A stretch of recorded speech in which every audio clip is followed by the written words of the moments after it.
کتنا پانی اللہ نے بنایا ہے، اللہ پیتے ہیں ہمارے لیے. کتنے قسم کے پھل اللہ نے پیدا کیے ہیں، اللہ پھل کھاتے ہیں ہمارے لیے. کتنے غلے ہیں، گندم، باجرہ، مکئی، اللہ کھاتے ہیں اللہ. کتنے ترکاریاں ہیں، سبزیاں ہیں، اللہ کوئی سبزی کھاتا ہے. کتنے قسم کے گوشت ہیں، اللہ کھاتے ہیں. سمندر کی مچھلیاں، اللہ مچھلیاں کھاتے ہیں ہمارے لیے. اللہ ہمارے صدقے کا محتاج ہے. وَلِلَّهِ مِيرَاثُ السَّمَاوَاتِ وَالْأَرْضِ، فرمایا وہ انسانوں ایک دن آنے والا ہے تم سب مر جاؤ گے، تمہارا سب کچھ میرے پاس رہ جائے گا. ہوگا نہیں ہوگا؟ کس کے پاس ہوگا؟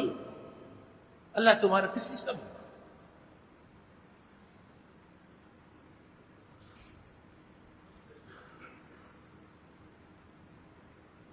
تو اللہ تعالی مسلمانوں میں ایسا طبقہ بھی پیدا فرما دیتے ہیں جو دل سے خرچ کرتے ہیں، مانتے ہیں کہ جس پر خرچ کیا ان کا احسان ہے، ہمارا احسان نہیں ہے، ان کا احسان ہے.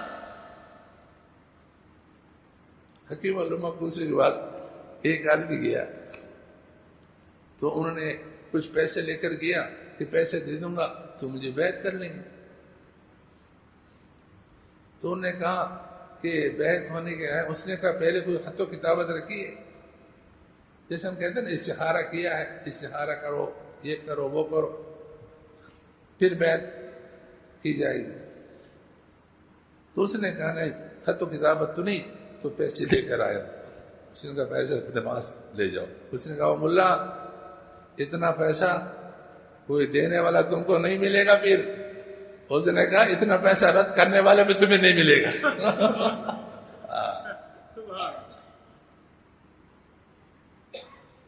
ایک آیا انہوں نے کہا حضرت یہ زکوٰۃ کا پیسہ ہے اور زکوٰۃ کے مصارف میں خرچ کی جائے، زکوٰۃ کے مصارف میں خرچ کیا جائے. فرمایا آپ نے دوسرا جملہ کیوں کہا؟ یہ دوسرا جملہ کہاں کیوں؟ یہ آپ نے مجھے اس بات کی ترغیب کیوں دی؟ معلوم ہے تیرا اعتماد نہیں. جب آپ نے کہا زکوٰۃ کا پیسہ ہے تو زکوٰۃ کا پیسہ کہاں خرچ ہوگا؟ زکوٰۃ کے مصارف میں، جہاں زکوٰۃ وہاں خرچ ہوگا. تو اگر آپ کا اعتماد ہے بھائی یہ بات کافی تھی، یہ زکوٰۃ کا پیسہ، یہ نفلی صدقہ ہے، یہ عطیہ ہے، یہ فطرانہ ہے، یہ قربانی کی گال کا پیسہ ہے، بس یہ کافی ہے. آگے جو آپ نے یہ بات کہی کہ اس کو زکوٰۃ کے مصارف میں خرچ کیا جائے، معلوم ہے تیرا اعتماد نہیں. واپس لے جاؤ. ایسے بے اعتمادوں کا پیسہ پھر اللہ قبول ہی نہیں کرتے، رد کروا دو.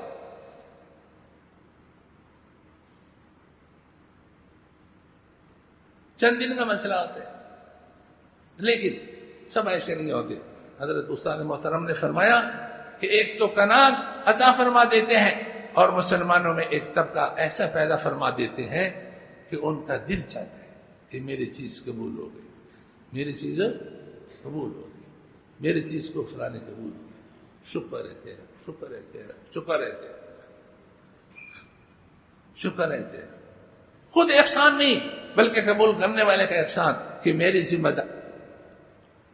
یہ ہم عقیدہ بنائیں کہ اللہ پاک نے جس طرح عام مسلمانوں کے نفقے کا ذمہ لیا ہے اور اس کے لیے انتظامات کیے ہیں، تجارت کا سلسلہ ہے اور مختلف اسباب بنائے ہیں، اسی طریقے پر اللہ تعالیٰ نے اہل علم ان کے نفقہ کا بھی انتظام کیا ہے، اس کے لیے بھی قانون بنایا ہے.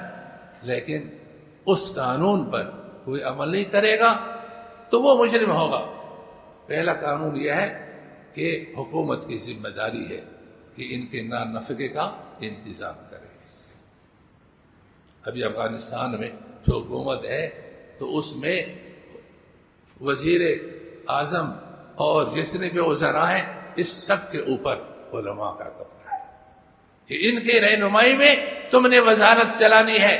تم نے حکومت چلانی ہے، تم نے صدارت کرنی ہے، اس لیے ان کا نفقہ بھی ان کی ذمہ ہے اور دے رہے ہیں۔ مانتے ہیں کہ واقعی ان کی رہنمائی میں ہم چلیں گے تو ہوگا، ان کی رہنمائی نہیں ہوگی تو کچھ بھی ہمیں حاصل نہیں ہوگا۔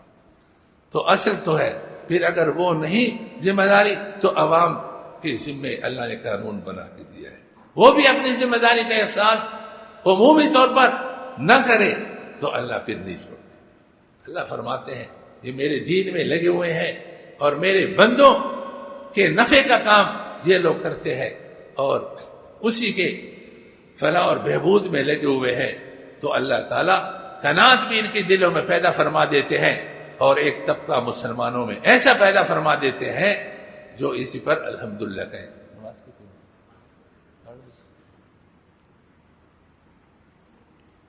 بات سمجھ میں آ گئی؟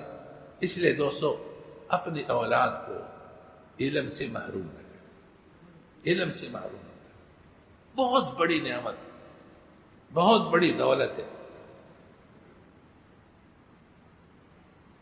میں آپ کو کیا بتاؤں، آج گھروں میں لڑائیاں جھگڑے یہ کیوں ہیں؟ علم اور اس پر عمل نہ ہونے کی وجہ سے لڑائی جھگڑے۔ ایک والد نے اپنی زندگی میں اپنے بیٹوں میں جائیداد تقسیم کی، مکانات تقسیم کی،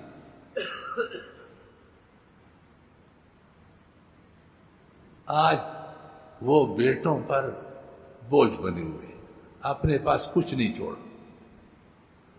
آج اس ماں باپ کو روٹی کھلانا بیٹا تانا دیتا ہے کہ ایک میں ہی ان کا بیٹا ہوں کہ میں اس کو کھانا کھلاؤں۔ خوش ہونا چاہیے کہ اللہ پاک نے مجھے اتنا پیسہ دیا کہ ماں باپ کھا رہے ہیں۔ آج ماں باپ کو تانا دیا جائے، مجھے یہ چیز کم دی ہے، فلاں کو زیادہ دی ہے، اور میرے سر پر بیٹھے ہوئے ہیں۔ انا للہ و انا الیہ راجعون، انا للہ۔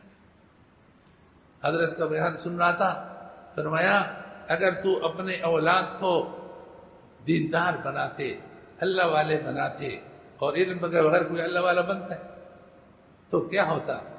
تمہارے پاؤں دباتا، تمہارے سر میں تیل لگاتا، تمہاری خدمت کو دنیا اور آخرت کی ترقی سمجھتا تھا۔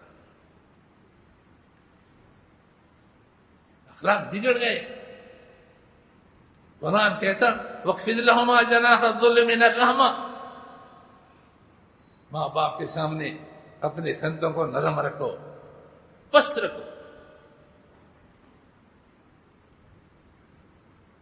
ایک واقعہ میں نے دیکھا تو قرآن مجید کی آیتیں سامنے آئے کہ واہ، اللہ پاک نے جو حکم نازل کیا حضرات صحابہ رضی اللہ تعالیٰ نے ان پہ عمل کیا۔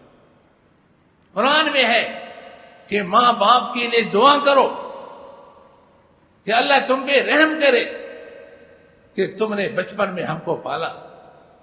حضرت ابو ہریرہ رضی اللہ تعالی عنہ کی والدہ حیات تھی، ان کے لیے کمرہ بنایا تھا، جب گھر سے باہر جاتا تو والدہ کے پاس چلے جاتے اور سلام کرتے، السلام علیکم یا امتا، میری پیاری امی آپ پر اللہ کی سلامتی ہو، ورحمۃ اللہ وبرکاتہ، اور اللہ تعالیٰ کی رحمت اور برکت ہو۔ پھر دعا دیتا، رحمک اللہ کما ربیتنی صغیرا، اللہ تجھ پہ رحم کرے کہ تو نے بچپن میں مجھے پالا۔ وہاں قرآن نے کہا ماں باپ کو رحم کی دعا دو، تو انہوں نے دعا دی۔ پھر والدہ کہتی وعلیکم السلام یا بنیا ورحمۃ اللہ وبرکاتہ، میرے پیارے بیٹے آپ پر بھی اللہ تعالیٰ کی سلامتی ہو، رحمت ہو، برکت ہو۔ پھر دعا دیتی رحمک اللہ کما بررتنی کبیرا، اللہ تجھ پہ بھی رحم کرے کہ تو نے بڑے ہو کر کے میرے ساتھ اچھا سلوک کیا۔ ماں کی دعا، والد کی دعا، اللہ اکبر، دنیا اور آخرت دونوں کی ترقی کا سامنے ہے۔ پھر چلے جاتے، پھر جب واپس گھر آتے تو پہلے امی کے پاس اور وہی کلمات، السلام علیکم یا امتا ورحمۃ اللہ وبرکاتہ، پھر دعا دیتے رحمک اللہ کما ربیتنی صغیرا، پھر وہ جواب دیتی وعلیکم السلام ورحمۃ اللہ وبرکاتہ، رحمک اللہ کما بررتنی کبیرا۔ عزت عزت۔ اور ہمارا حال کیا ہے؟ ماں باپ بوجھ بنے ہوئے، بوجھ۔ حالانکہ گھر میں کھانا پکتا ہے، ایک دو روٹی کا آپ نے اضافہ کر لیا، سالن تو وہی کافی جو آپ نے پہلے بنائے، کون سا خرچہ ہو گئے؟ بیوی بچوں کے لیے تو ویسے بھی آپ بناتے۔ اس طرح ساس کا حکم، سسر کا حکم، یہ بھی ماں باپ کی طرح ان کا بھی احترام، اپنے شوہر کے باتوں باتوں میں تحمل کیا چیز ہے؟ بعض لوگ کہتے ہیں میرا ابو بھی تو ایسا ہے، میرا امی بھی تو ایسا ہے۔ ہاں، شہزادہ بن کر کے تیرے ابو تیرے امی سوچے کہ شہزادے کا مزاج اب کیسا ہے، اب طبیعت کیسی ہے، یہ میری بات بھاری تو نہیں لگے گی؟ تو بیٹا بنا ہے، تو اس کی بیٹی ہے، بیٹا ہے، کیا تو اس کا باپ بنا کہ تیرے مزاج کو دے کر کے وہ بات کرے کہ اب تیرے اس وقت مزاج کیا ہے، تیری طبیعت کیا ہے، تو کوئی پریشان تو نہیں ہے؟ ماں باپ کے سامنے، بڑوں کے سامنے ایسے نرم رہو، جس وقت بھی جو بات ہے جی اماں، جی اب، پھر آپ دیکھیں ترقی کیا ملتی، ہم الٹا چلتے۔ اور یاد رکھنا، ہر گناہ کی سزا دنیا میں ضروری نہیں، ماں باپ کی نافرمانی، ان کی دلوں کو دکھانا، یہ دکھانے کا جو سزا ہے وہ دنیا میں بھی ملتی۔ ایک ڈاکٹر صاحب نے ایک کتاب لکھی ہے، موت کے وقت جن پر عذاب آیا ہے اور مختلف واقعات ہیں اس میں، تو اس نے کہا کہ میرے ایک وارڈ میں ایک جوان داخل کیا گیا، اس پر دورہ پڑتا تھا، گردوں کا بیمار تھا، تو دورہ پڑتا، شکل پھیلا اور زبان سے منہ سے ایک ڈراؤنی قسم کی آواز نکلتی تھی۔ وارڈ میں جتنے بیمار تھے سب نے اجازت لے کر کے وارڈ کو خالی کیا۔ اس کے والد نے مجھ سے کہا کہ ڈاکٹر صاحب اس کو ٹھیک لگاؤ، بہت تکلیف ہے، زہر کا تھا کہ جلدی مر جائے۔ میں نے کہا کہ یہ عذاب کیوں ہو رہا ہے، اس نے کیا گناہ کیا؟